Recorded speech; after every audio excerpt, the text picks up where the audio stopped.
Welcome back to American Sunrise Early Edition. I'm Jake Novak. Joining me now is political commentator and the creator of the Nerett Files on Substack. Sign up for that, by the way, Eduardo Nerett. Eduardo, let's get to this spending freeze. I know this is near and dear to your heart. Now, it's not 100% easy to describe exactly what's going on here, and we also had a court ruling last night putting a stop to some of it.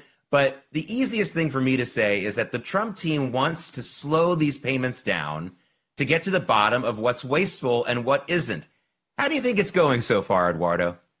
Well, here's what your audience needs to know. Basically, the Trump administration puts out a memo yesterday putting a freeze on most government spending, projects, future contracts, and they specifically included a line that this would not affect any direct assistance. In other words, if someone's on food stamps, it would not affect Social Security, Medicaid, or Medicare. And immediately the mainstream media and the Democrats go wild, saying you're preventing grandma from getting her Meals on Wheels, you're preventing the poor family from getting their health care. This is their playbook. They do it every single time anyone proposes a cent of cutting to federal spending. They go on and on and on and say you're going to have someone killed, you're going to ruin someone's life. And basically what the Trump administration was trying to do here is the fastest way to find out what you don't really need to spend money on is to cut off all of the credit cards. That's how you would do it in your own home. And this is what the Trump administration was trying to do. We can go on and on and on about the wasteful spending in government. For example, last year, USAID spent $20 million on a Sesame Street style show in Afghanistan. You could talk about the $8 billion that was spent to build 8 electric vehicle charging station. Thank you, Mayor Pete, the Secretary of Transportation. And so the government does not spend money well. But we should get used to this, right? This is the first hoax of the Trump administration. This is the first of many that we're going to see of the media running wild and claiming things that aren't true. Again, they think that any type of cuts that you do to federal spending. They did the same thing with Obamacare. I mean, when Republicans wanted to rein in Obamacare, they said you were going to push grandma and grandpa off a fiscal cliff. You were going to prevent people from being able to go to emergency rooms, from being able to get treated. And so it's really gross. And I think the American people, this isn't really going to move the needle because they've seen this before and they know that it's not true.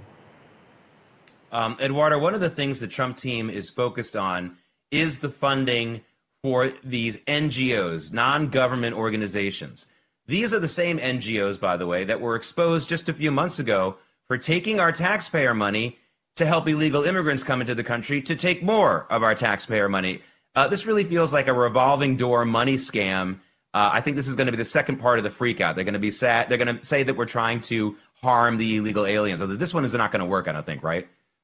That's right. And what most Americans don't know is that it's not just the government that is bringing in illegal aliens into this country. It is an entire industry. That's why Congress and Democrats in Congress are pushed to do this, is because there's a lot of people who stand to benefit from mass immigration. There's people who make a lot of money off it. Let's just do one example. I'm going to pick Catholic Charities because the Catholic Church came out last week and criticized the Trump administration's immigration policies. And of course, J.D. Vance responded to them. But you take Catholic Charities. They got millions and millions of dollars last year through a FEMA program called the Shelter and Services Program. Under the Biden administration, this program has spent over $1 billion on immigrant and refugee resettlement. And so I took a look at the Catholic Charities financial forms. You can do this for any nonprofit. And again, that's how these groups get away with it. They say they're nonprofit. They say they're a charity. And guess what? Let's take a look at the numbers.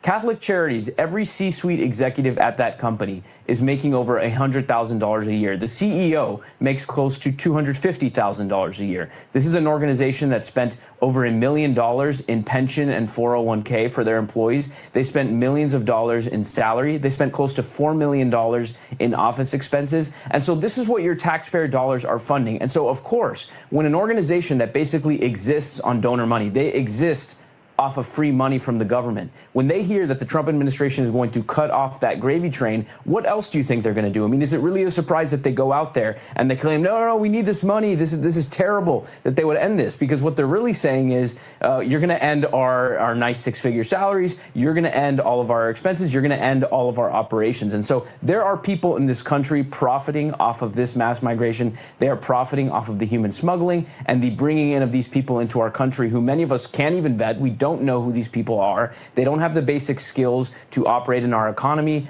They can't understand the language. They put their kids in our public school system and their kids can't speak the language. So I can go on and on and on about the problems of illegal immigration. But I think what is so despicable about it is that there are people profiting off it in this country. And I'm glad Trump and J.D. Vance are putting a stop to it. No, Eduardo, you hit on something that's near and dear to my heart. I wrote an editorial column, more than one, about a decade ago about what I called the nonprofit scam. Nonprofits, most of the money, especially if they get a lot of money, I'm not talking about a small nonprofit that doesn't really clear a lot of cash, but large nonprofits, all the money goes basically to the executives. And unlike a publicly traded company on the stock exchange, they don't have to really account for all of that. They have to account for it, but they don't have to go to a bunch of shareholders and explain why their nonprofit has a bunch of people in their C-suite, as you said, making maybe $1 million a year. There are a lot of nonprofits like this. This is what nonprofit people think it's, oh, this is a charity and everyone is on poverty wages. That's not the case. Exactly. And by the way, universities are nonprofits. And so you're paying your college football coach $5 million a year, which, by the way, sometimes might be worth it. But still, understand that that is a nonprofit. Before you give to any charity, make sure you look that up. It's all public information. Again, like you said, most of them aren't doing that. Sorry, I didn't mean to cut you off. Right. All right, no, that's okay. Now to the House, to the politicians, specifically in the House. House Oversight Chairman James Comer is launching an investigation into the sanctuary cities and the politicians who run them. And he will probably be hauling some of those blue city mayors before a committee. Is this a good idea? Could this backfire, or do you think this would be a good idea to hear these mayors answer some questions? No, it's a terrific idea. Not only do they need to drag in these mayors and these city officials, they need to cut off funding to all cities that refuse to cooperate with federal immigration authority. Comer needs to bring them to testify under oath, to bring all communications. They should preserve their records to show how and why they are going about this. As an example, what criminals are they refusing to turn over ICE? That would be a wonderful thing for Comer to find out. I mean, let's say they find in some of these big cities like Los Angeles or Chicago a twice convicted murderer or a rapist who, they have the communications between ICE who said, hey, can you hold on to this guy for us? And they end up not turning him over. We have seen some of those stories before, and whatever they can use at the disposal to prosecute these officials, they should do so. I don't understand how you can exist in this country and just choose not to follow the law. I mean, if I choose this come tax season in April, I am not going to comply with federal tax law. What do you think would happen to me, Jake? I mean, this is absurd that we can pick and choose what laws we follow, and because you're an elected official, you can get away with it. And so I hope they bring the full force of the federal government down on these people. Yeah, I mean, we found out over the weekend that they won't even let ICE go into the jails in Chicago. I mean, they're crying about, oh, you were going into schools and neighborhoods, which they're not necessarily, which they're certainly not doing. They're not going into schools, but they won't let them even go into the jail. So we really have to expose this. All right. Now for another look at what I have to call the ugliest story of the day. Caroline Kennedy just trashing her first cousin, RFK Jr. She sends a letter to the Senate and reads it out loud, by the way, in a video. So now everyone gets to read it. And she called him a predator. So when I saw that headline, I thought, okay, here we go. She's going to tell us about a girl that, God forbid, he raped or something. It turned out, no, she was just talking about how he fed his eagles and falcons with mice or something like that. I mean, it was a gross story. I'll give you that. But by the way, all the stuff that she was talking about, including his drug use, which he's been very upfront about, including the fact that he used to sell drugs when he was in college, we're talking about like 50 years ago. RFK Jr. is like 70. And I have to tell you, Eduardo, this makes me sad. I mean, honestly, I understand politics is dirty and all that kind of stuff. But, I have a sibling. I have cousins. I don't always agree with them. I don't know if I would love to see some of them in major positions of power, though definitely with my cousins, I'd be okay with each and every one of them. I'm not including them. But it would take a lot more than feeding my falcon a mouse and selling drugs 50 years ago for me to go public like this. This is so ugly. There is something wrong here. What's your handle on this? She is a despicable human being, and unfortunately not the only one in that family.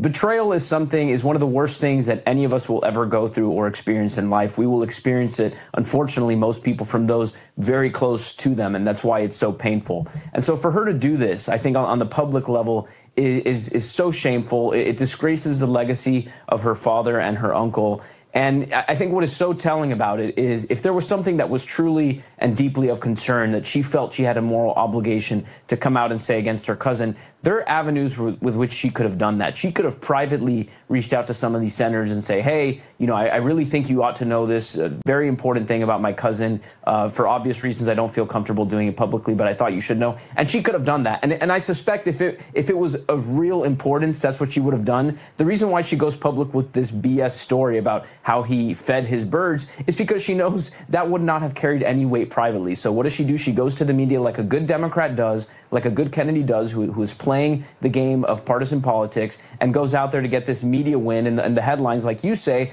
that are so deceptive and call about predator and things like that. And I think what is so gross from his family, look, they can have disagreements with him on policy. Every single family has disagreements on policy and different issues, but they don't even attempt to debate those issues. She doesn't go out there and say specifically, I disagree with what he said on X, Y, and Z issue or whatever. And even then, why are you coming out to talk about it? I mean, that's how you know this is personal. It's sad to watch. It's not even about policy, because even then, I mean, like you said, I would never go out into the public if my brother or sister or relative had a different view than I did. I mean, that is the most virtue signaling thing to do, to feel like they have to go out there and comment on this. They are shameful. They should all be ashamed, the entire family, and they're doing this obviously for the Democratic Party.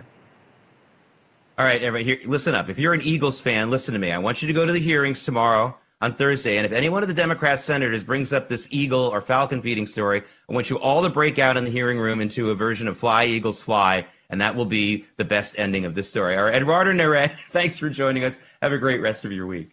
Thanks so much.